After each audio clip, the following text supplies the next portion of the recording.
Good morning, dear students, class. I hope you all are doing well. Yesterday class we have started the chapter algebraic expression, and as I told you, this chapter is very important class. I once again revise you all. What is the variable? Variable is a letter or symbol used to represent a value that can change. Means जिस की value change होती रहती है. Variable means very करना. तो जिसकी value जो very करती रहती है प्लेस टू प्लेस, उसको हम क्या बोलते हैं? वेरिएबल. और उसको हम डिनोट करते हैं एक्स वाई जेड या किसी भी अल्फ़ाबेटिक लेटर से या फिर सिंबल से. कांस्टेंट जिसकी की वैल्यू फिक्स्ड होती है, जिसकी वैल्यू चेंज नहीं होती है. Right class. जो वैल्यू फिक्स है, जैसे 3 है तो जैसे 1 डजन में 12 है तो 12 नंबर फिक्स है, तो वो क्या कहलाएगा? आपका कांस्टेंट. 3 की वैल्यू, 5 वैल्यू, 6, ये सारे नंबर्स जितने भी हैं तो ये सब क्या कहलाते हैं? कांस्टेंट, जिनकी वैल्यू फिक्स है. मीन्स अगर मैं 3 बोलूं तो आपको मालूम है कितना अमाउंट देना है, लेकिन मैं आपको बोलूं मुझे एक्स एप्पल दे दो तो आप पूछोगे ना कितने एप्पल देने हैं. एक्स तो वेरिएबल है तो उसकी वैल्यू चेंज होती रहेगी. लेकिन अगर मैं बोलूं 5 एप्पल तो 5 कांस्टेंट हो गया क्योंकि उसकी वैल्यू फिक्स है. आप समझ जाएंगे तुरंत ही कितना जो एप्पल है वो उसकी अमाउंट आपको देनी है क्लास. फिर एल्जेब्रिक एक्सप्रेशन की क्लास हमने बात की थी. तो algebraic expression is a combination of variables and constants connected by plus minus multiply और डिवाइड. एल्जेब्रिक एक्सप्रेशन में वेरिएबल और कांस्टेंट जो है वो कनेक्टेड होते हैं इनमें से किसी भी साइन से, और आपका जो है वेरिएबल और कांस्टेंट के कॉम्बिनेशंस को हम क्या कहते हैं? Algebraic expression. फिर एक बहुत ही इंपॉर्टेंट जो कॉन्सेप्ट आया था क्लास वो था टर्म का. मैंने आपको बताया था a term is a number और वेरिएबल और number and variable multiply together. Means एक टर्म कोई भी एक नंबर हो सकता है, केवल वेरिएबल हो सकता है, या नंबर ऑफ वेरिएबल्स का मल्टीप्लिकेशन हो सकता है. और एक एल्जेब्रिक एक्सप्रेशंस में हम टर्म्स को कैसे सेपरेट करते हैं? प्लस के और माइनस के साइन से. तो एक टर्म में आपके कितने भी टर्म्स मल्टीप्लाई हो सकते हैं क्लास. तो वहाँ पर क्लास फिर मैंने आपको कल बताया था कोई भी आपकी एल्जेब्रिक एक्सप्रेशन है, जैसे एक्सप्रेशन है 5x square plus 8xy minus 9y square, तो ये इसमें कितने टर्म्स होगा? देखिए ये 3 तो आपस में मल्टीप्लाई हो रहे हैं, फिर यहाँ प्लस का साइन आ गया तो ये इससे सेपरेट हो गया, या माइनस का साइन है तो ये सेपरेट होके 3 टर्म्स बन गए. और इनके फैक्टर्स लिखें 5 इंटू एक्स क्योंकि इसको मल्टीप्लाई करके 5x स्क्वायर आ जाएगा, यहाँ 8 इंटू एक्स इंटू वाई, और यहाँ पर -9y इंटू वाई. इसके बाद क्लास हमने लाइक टर्म्स की बात की थी.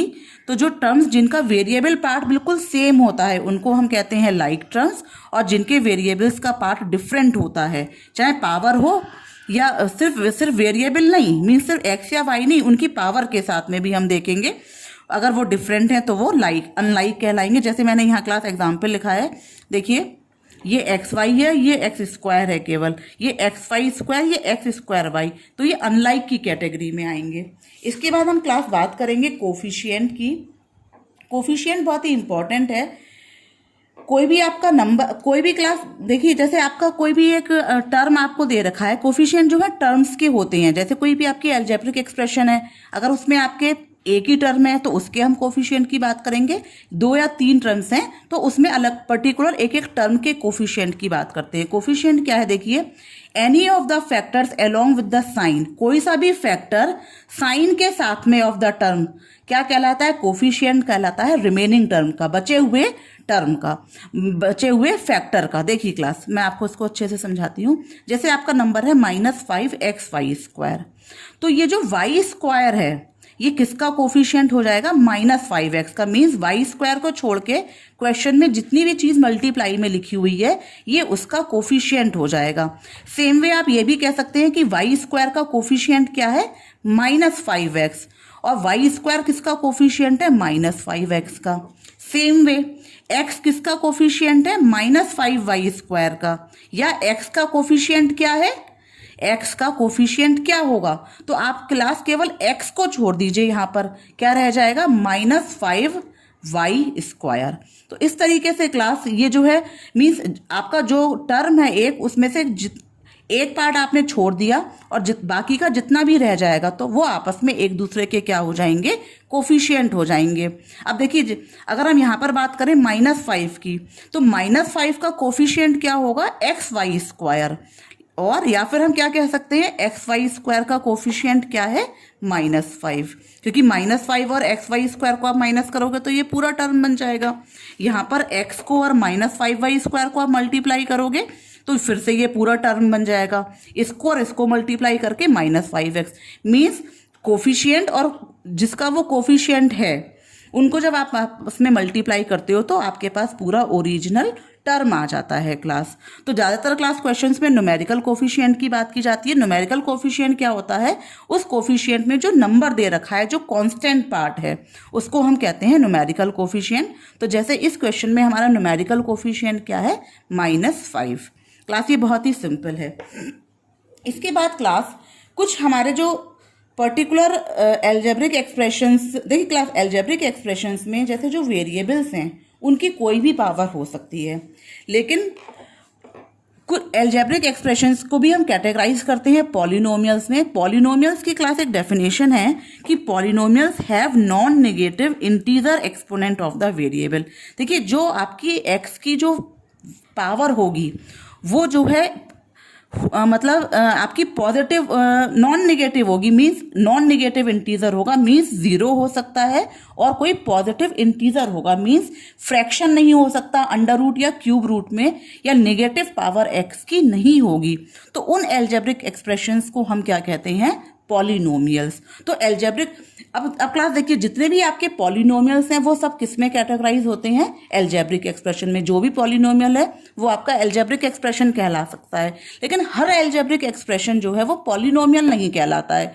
कौन कौन से पॉलिनोमियल कहलाएंगे, जिसमें कि एक्स की जो है वो पॉजिटिव इंटीजर पावर में हो, मीन्स पॉजिटिव इंटीजर हो, नंबर होना चाहिए 0 और इंक्लूडिंग 0, मीन्स नेगेटिव पावर नहीं होनी चाहिए या अंडर रूट नहीं। बाकी डिटेल में क्लास पॉलिनोमियल और एल्जेब्रिक एक्सप्रेशन का जो डिफरेंस है क्लास वो आप हायर क्लासेस में पढ़ेंगे। अभी के लिए आप ये समझ लीजिए एक तरीके से एल्जेब्रिक एक्सप्रेशन, पॉलिनोमियल्स को हम एल्जेब्रिक एक्सप्रेशन भी कह सकते हैं। तो यहाँ मेनली पॉलिनोमियल्स की बात कर रहे हैं। अब देखिए जितने भी आपके जो भी आपका पॉलिनोमियल है उसके टर्म्स के बेसिस पे, on the basis of terms, हमने पॉलिनोमियल्स को कैटेगराइज किया है डिफरेंट कैटेगरीज में। तो अगर आपके पॉलिनोमियल में if there is only one term, आपके पॉलिनोमियल में केवल एक ही टर्म है अगर, तो उस पॉलिनोमियल का हम क्या बोलेंगे, मोनोमियल। मीन्स पॉलिनोमियल तो कह ही सकते हैं उसको, लेकिन साथ में हम उसको पॉलिनोमियल की जगह मोनोमियल कहेंगे, क्योंकि देखिए पॉलिनोमियल जब हम क्लास बात करेंगे तो हमें नंबर ऑफ टर्म्स नहीं पता लगेंगे उस एक्सप्रेशन में, लेकिन जब हम मोनोमियल कहेंगे तो हमें ये तो पता चल ही गया कि वो पॉलिनोमियल है, और साथ में हमें क्या पता चल जाएगा कि इस एक्सप्रेशन में केवल एक ही टर्म है क्लास। सेम वे अगर हम जब बाइनोमियल की बात करते हैं तो जो आपका पॉलिनोमियल है, बाइनोमियल कहने से हमें पता लग जाएगा कि इस पॉलिनोमियल में 2 टर्म्स हैं। तो जिस भी अलजेब्रिक एक्सप्रेशन में आपके पास 2 टर्म्स होते हैं उसको हम कहते हैं बाइनोमियल, जिसमें भी 3 टर्म्स होते हैं उसको हम कहते हैं ट्राइनोमियल, और फिर क्लास 4 जिस पॉलिनोमियल में 4 टर्म्स हैं उनका कोई स्पेशल नेम नहीं है। जैसे 1 टर्म वाले पॉलिनोमियल को तो हम मोनोमियल कह रहे थे, 2 के लिए बाइनोमियल, 3 के लिए ट्राइनोमियल, तो 4 से कोई स्पेशल नेम नहीं है। फिर 4 टर्म्स के लिए, 5 टर्म्स के लिए और कितने भी टर्म्स के लिए हम सिंपल वर्ड पॉलिनोमियल ही यूज करते हैं।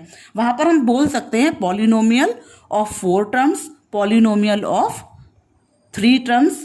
जैसे मोनोमियल आपका क्या हुआ class, monomial is a polynomial of 1 term, binomial is a polynomial of 2 terms, trinomial is a polynomial of 3 terms, and polynomial is a polynomial of 4 terms, या फिर जितने भी उस एक्सप्रेशन में आपके पास टर्म्स हैं क्लास। तो ये आपका क्लासिफिकेशन है एल्जेब्रिक एक्सप्रेशंस का on the basis of terms. देखिए मैंने एग्जाम्पल लिखा हुआ है, ये पूरा क्या है, केवल एक ही टर्म है। इसमें कितने टर्म्स हैं, 2 टर्म्स हैं, एक 2x और एक प्लस करके 3y, यहाँ पर 3, ये 4 एंड सो ऑन। तो इस तरीके से हमारा क्लासिफिकेशन होता है। तो क्लास ये आप हमेशा ध्यान रखिए कि मोनोमियल, बाइनोमियल, ट्राइनोमियल ये सब पॉलिनोमियल की ही कैटेगरी में आते हैं, लेकिन 1 टर्म, 2 टर्म और 3 टर्म्स के लिए हमारे पास स्पेशल नेम्स हैं, तो उनको हम स्पेशल नेम से बुलाते हैं। बाकी जो है हम उसको सिंपल पॉलिनोमियल बोलते हैं क्लास। आई होप क्लास आप ये बात अच्छे से समझ गए होंगे। थोड़ा सा क्लास ये बुक से डिफरेंट है, क्योंकि आपकी बुक में जो ये प्रिंट है वो थोड़ा सा उसमें मिस प्रिंटिंग है, तो उसको आप थोड़ा ध्यान मत दीजिएगा। जो मैं आपको बता रही हूँ उसको ध्यान से सुन के अच्छे से समझिएगा क्लास। आई होप क्लास आप अच्छे से समझ गए होंगे। Thank you class, keep revising, do very well.